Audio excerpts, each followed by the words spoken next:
Hello everyone. So today I'm going to be teaching you a few things about important aspects to keep in mind about your YouTube video.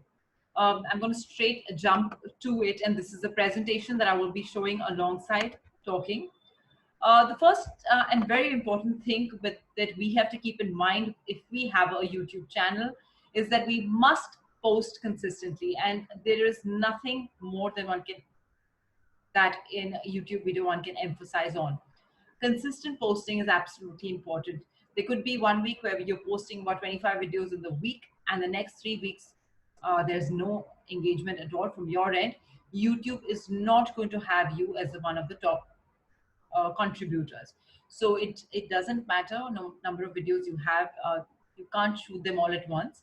Like I said, you can record your videos all at once. You can have 21 recorded all at once, but you must schedule them on different days so that YouTube as a program understands your consistency. And one can't stress on this more than that. It's most important that your YouTube videos are going consistently. Even if you decide that you want to put in 25 a day in the same week, then move it to different timings. Maybe your students are waiting for a few videos, move it to different timings and try to maintain a similar number in the coming weeks as well, right? So this is absolutely important to post consistently. That's the first and foremost point. Gear up. It is not important for you to have the most advanced record equipment in the world. You know, like they say for an entrepreneur, do not wait to have a glass office and 25 employees with computers on each desk. That's not how an entrepreneur starts. You start from your own room with a laptop or whatever it is that either you're a baker or whatever kind of entrepreneur you are. You start small, and that's really what YouTube also tries to tell us, that it's not absolutely important to have the best lighting and the best look and everything before a YouTube video. Pick up your phone or pick up your laptop and start recording. You can work on the visual look and on how you look. You can work on whatever lighting you have within the house. Maybe you can take a lamp as a spotlight.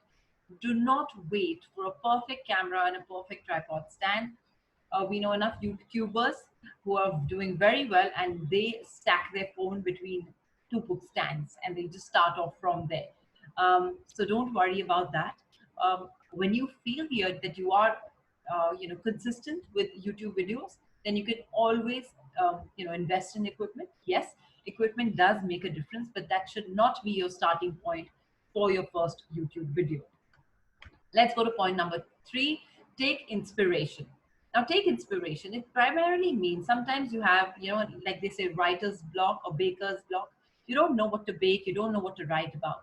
So similarly, you're going to have, a block when it comes to what do I create a video about. Let's say you're an English teacher and, you've just done a video about verbs and nouns and a lot of grammar related things. You don't know what your video topic should be. You have bulk knowledge, immense amount of knowledge of the subject within you, but sometimes you don't know what to talk about, and then you might meet your neighbor and he might make a very simple conversational mistake, which you realize that a lot of others do. Like it could be there and there, those words would sound very similar but have very different meaning, and you realize that this is a problem that the world is having, and people don't understand the difference between two of these words, for example. Create a video about that. So what it means is, by taking inspiration, is that sometimes or maybe often you're going to get stuck in your mind, even though you know your subject very well. What is it that you want to make a next video about? So try and take inspiration from the world around you, from people around you. And there are enough people who want to learn the simplest of the things, which might seem very simple to you, but for many it is a learning that they still want to absorb. So take inspiration. Don't be afraid to use the scissors. Now, we don't mean physical scissors. It means that you might have spent a lot of time talking. It does happen when we're talking, we can go on for a little longer. But when we need to make a YouTube video, it should be crisp, it should be clear, so that you not, the attention of the person watching should not be drawn away.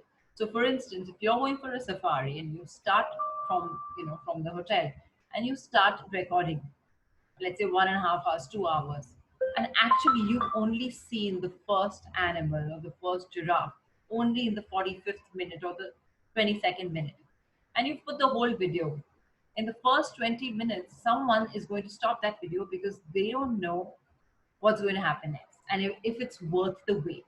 So don't be afraid to use the scissor. What it primarily means is that don't be afraid that you need to cut off your video. If you recorded all that footage waiting for that giraffe to come in, cut it and start from the 21st when you know in the 22nd second the giraffe is going to come, and then add text.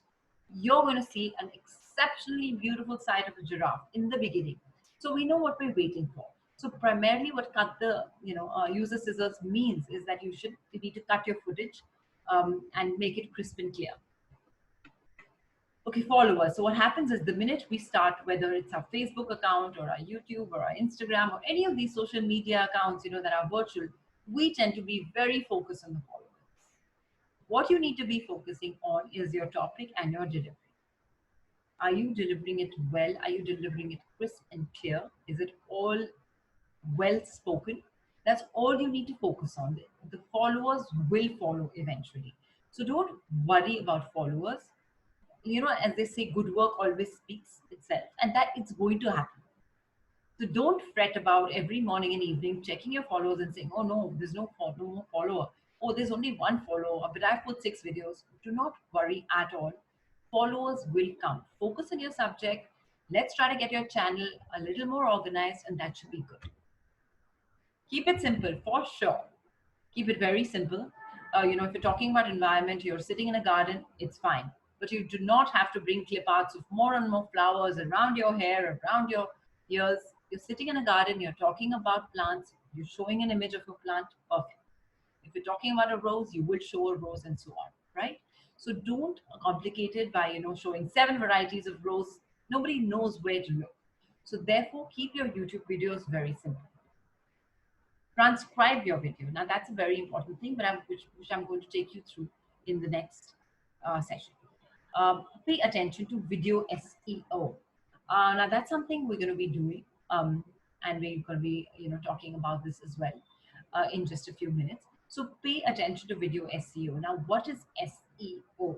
Um, Search engine optimization. So how is it that we can make our video being searched? Now, if you're talking about a video about environment or about giraffes, there must be so many videos about giraffes on YouTube. How is it that we can make our video visible to those who are searching for a giraffe? Let's understand more of that.